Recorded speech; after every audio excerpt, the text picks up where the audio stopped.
Ninja Turtles ou Tortues Ninja, je pense que vous connaissez tous ces Tortues Ninja, ces 4 tortues mutantes vivant dans les égouts avec leur père et maître Splinter, avec la journaliste April O'Neil qui leur file un coup de main, et affrontant le sinistre Shredder, un des méchants vraiment les plus iconiques de Tortues Ninja, voire le plus iconique pour moi. Savoir qu'un nouveau film Tortues Ninja allait arriver en animation, j'avoue qu'au début j'étais pas très confiant, notamment à cause des dernières versions qu'on a eues. On a eu les lives avec Michael Bay en producteur exécutif qui était très moyen, et encore le 2 je l'apprécie un peu parce qu'il y a Bebop et Rocksteady dedans, et Krang bien sûr. Et on a eu Le Destin des Tortues Ninja, le film sur Netflix, adapté de la série sur Netflix Le Destin des Tortues Ninja, qui est correct, mais j'aime pas du tout le traitement de Leonardo, et j'ai beaucoup de mal avec les tortues qui ont des espèces de pouvoirs surnaturels. Mais bon, allez voir le film si ça vous intéresse, j'ai déjà donné mon avis dessus pour ceux qui veulent voir. Aujourd'hui, c'est un nouveau style d'animation qui sort pour les Tortues Ninja, mais est-ce que ça vaut le coup? Parce qu'on avait quand même quelques craintes en voyant ça. Et ben on va voir ça tout de suite, mais parlons d'abord de l'histoire. Nos 4 Tortues Ninja sont des adolescents qui aimeraient devenir des adolescents normaux, aller au lycée, avoir une copine, etc.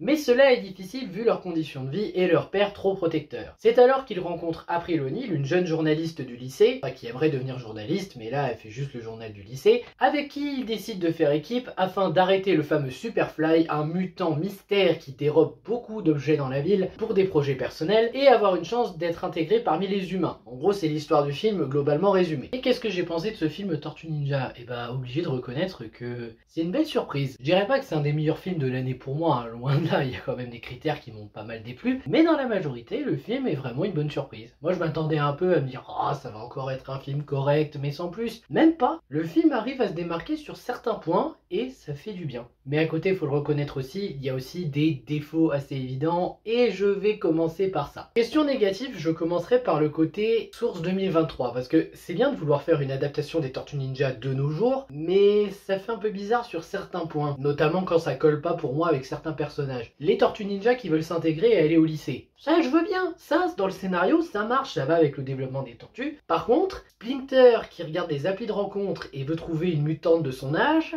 alors que c'est dur, non, là tu vois c'est les premiers trucs où je me suis dit non, en plus Splinter, d'où ça le saoule d'être célibataire. On s'en fout qu'il se trouve une copine Splinter, s'il trouve tant mieux, mais en plus là ça donne place à une scène, mais ah vraiment j'ai vu ça, j'ai fait oh, je sais que ça se veut source 2023 et qu'on doit accepter tout, mais là, il y a peut-être exagération. Donc oui, il y a quelques côtés adaptation 2023 qui ne passe pas avec ce film malheureusement. Après, le chara-design des humains. Question animation, j'ai rien à dire, c'est de qualité, on va en reparler, mais le chara-design des humains, je ne comprends pas. Parce qu'en fait, il faut savoir que chara-design, ça va. Les tortues, ça va. Splinter, il fait un peu trop vieillard pour moi, mais pourquoi pas. April, j'ai rien à dire sur son chara-design. Elle, j'ai autre chose à dire après, on va en parler. Mais le chara-design des humains, il y a des moments où t'as des humains un peu difformes. Genre de visage, tu sais, t'as un œil de travers ou autre. Et je me suis dit, autant tu montres ça... Pourquoi pas, mais pourquoi? Je sais que c'est un détail, c'est probablement dû au fait, oui, mais l'acceptation de tous les jours par tout le monde. Oui, d'accord, mais je sais pas, moi ça fait bizarre de voir du chara-design des humains comme ça dans un film d'animation. Ensuite, par rapport à April O'Neil, j'ai pas grand chose à dire à part qu'elle se veut peut-être un petit peu trop jeune,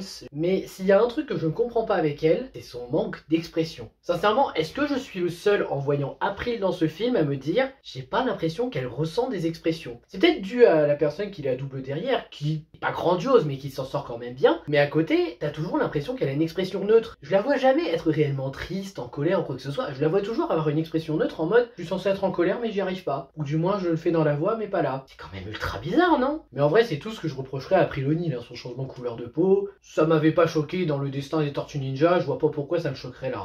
L'humour, il y a quelques bonnes idées où parfois j'ai rigolé, notamment avec les tortues, mais il y a d'autres moments où ça ne marche pas, notamment avec certains moments malaisants. Alors je sais pas si c'était pour la blague, mais vraiment il y a un moment où j'ai ressenti un malaise. J'en parlerai peut-être en partie de spoil, je suis pas sûr, mais vraiment il y a un moment où je me suis senti mal. Question VF, eh bien autant j'ai rien à dire sur la majorité des VF, autant je maintiens qu'il faudrait peut-être arrêter de donner à Gérard Darmon des rôles dans des films d'animation, ou du moins dans le doublage, parce que dans Arthur et la vengeance de Malthazar, et même dans Arthur et la guerre des deux mondes, ok, là j'appréciais. Mais bon, déjà dans Les Mignons 2, il n'y arrivait pas. Et là, au moment où il doit paniquer parce qu'un de ses fils va se faire écraser, je vous jure que le ton de la voix, ça sent qu'il ne fait que lire son texte. Hein. J'aime bien Gérard Darmon, c'est un bon acteur. Juste, être un bon acteur, ça veut pas dire que tu es un bon comédien de doublage. Bah, peut-être alors que ça rentre ça aussi au bout d'un moment, non? Enfin, question tension et émotion, je ne suis pas convaincu. Question qualité, il y en a pas mal à saluer, notamment l'animation. L'animation est nickel, vraiment, il y a un style proche du comics qui est vraiment superbe. Même pour les scènes d'action, il n'y en a pas énormément, mais quand elles sont là, ça rend super bien avec ce style d'animation. Donc oui, animation, je valide. Après, en termes de personnages, ça s'en sort pas mal aussi. On retrouve Leonardo, le chef qui essaye de bien faire, Michelangelo, le petit comique, Donatello, l'intello, et Raphaël, le bourrin de la bande qui adore se battre. On les retrouve tous les quatre, chacun ayant sa propre personnalité. Ils se battent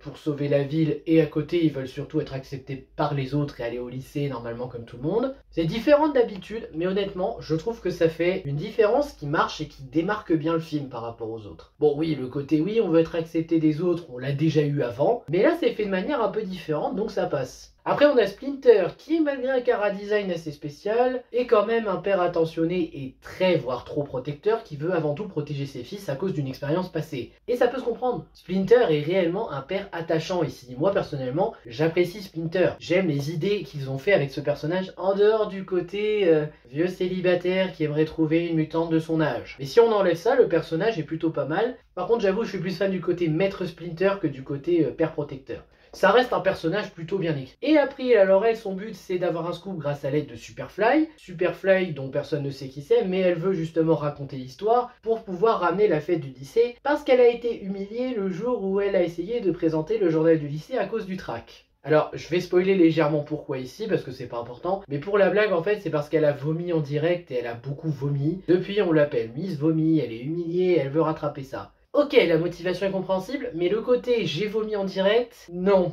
Je veux dire, le côté track, même juste j'ose pas parler devant la caméra, ça aurait mieux collé que ça. Il n'y avait pas besoin de faire une blague en mode je vomis, c'est rigolo. Les blagues vomies, c'est pas souvent drôle, hein, à part dans Kick-Ass 2. Sinon, question antagoniste, nous avons Superfly, donc un mutant qui a été séparé de son père adoptif, qui veut se venger des humains en construisant une machine qui transformera tous les animaux en mutants. Ouais, pourquoi pas. D'ailleurs, ce qui est bien aussi avec Superfly, c'est la dichotomie entre lui, les tortues et Splinter. C'est-à-dire que Splinter et Superfly, ils sont un peu pareils. Ils veulent tous les deux protéger leur famille de super mutants. Sauf que là où Superfly est prêt à sauter le pas et à détruire toute l'humanité et à les effrayer pour ça, Splinter, il préférait se cacher et il se rend compte de ses erreurs grâce à Superfly au point de devenir un meilleur personnage. Ouais, en termes de dichotomie et évolution de personnage, j'avoue que ça s'en sort bien. Donc Superfly, oui, c'est ici l'antagoniste et il cherche à se venger des humains. Ça suffit. En tout cas, c'est l'antagoniste principal du film. L'antagoniste secondaire est un peu plus discrète. La fameuse Cynthia. Alors elle, c'est juste une grande Manitou qui est responsable du sérum des mutants, je crois. Et là, elle cherche à récupérer les tortues et les autres super mutants pour leur dérober leur sang et créer des mutants encore plus puissants.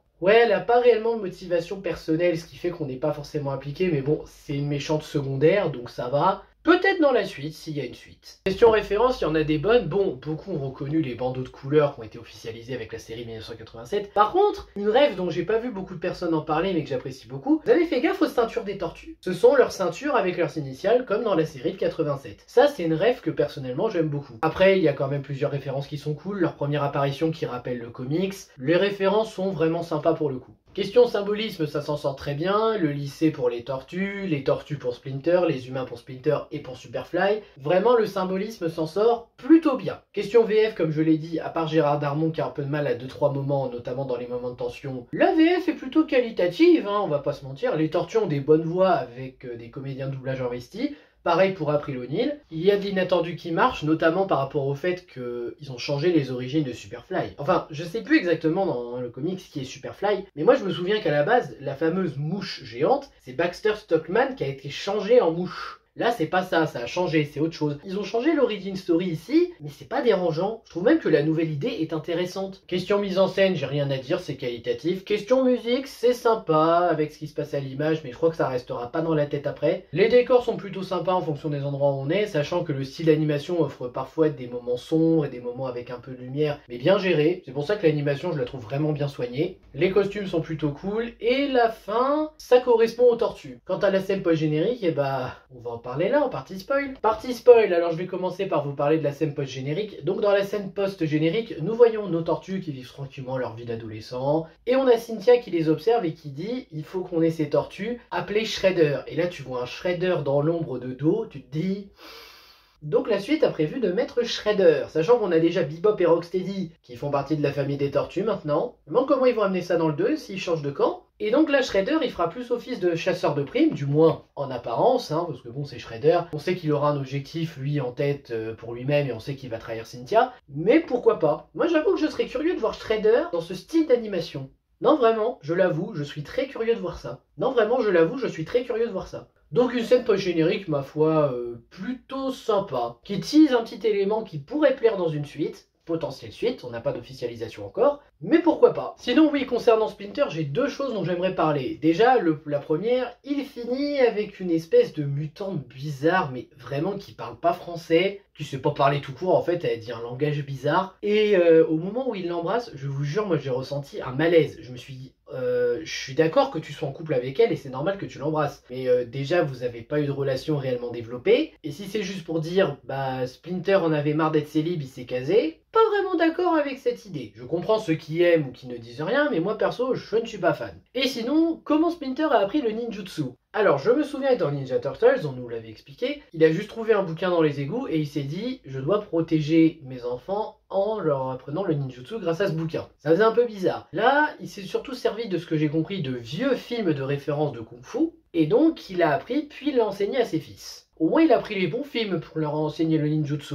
Voilà, je crois que je n'ai pas grand chose à ajouter. Donc au final, que penser de ce Ninja Turtles version 2023? Ça surprend un peu, honnêtement, c'est plutôt pas mal, c'est même sympa, mais j'ai quand même des côtés qui personnellement me bloquent un peu dans ce film. Il y a des bonnes idées, notamment la nouvelle vision des personnages avec les tortues qui veulent s'intégrer au lycée. Même Superfly, la nouvelle version, pourquoi pas, c'est intéressant. Mais à côté, il y a d'autres choses que j'ai du mal à accepter, surtout par rapport à Splinter. Donc j'aurais un peu de mal à vous conseiller ce film si vous adorez les Tortues Ninja. Donc à vous de voir si vous voulez le voir, regardez la bande-annonce et faites-vous votre avis, est-ce que je tente ou pas. Moi pour ma part c'était mieux que ce que je croyais, mais c'est pas un coup de cœur ou un film où je me dirais waouh c'était une trop bonne version des Tortues Ninja. Sur ce, je vous remercie d'avoir regardé, n'hésitez pas à liker, à partager, à vous abonner et je vous dis à bientôt pour une prochaine vidéo. Ciao.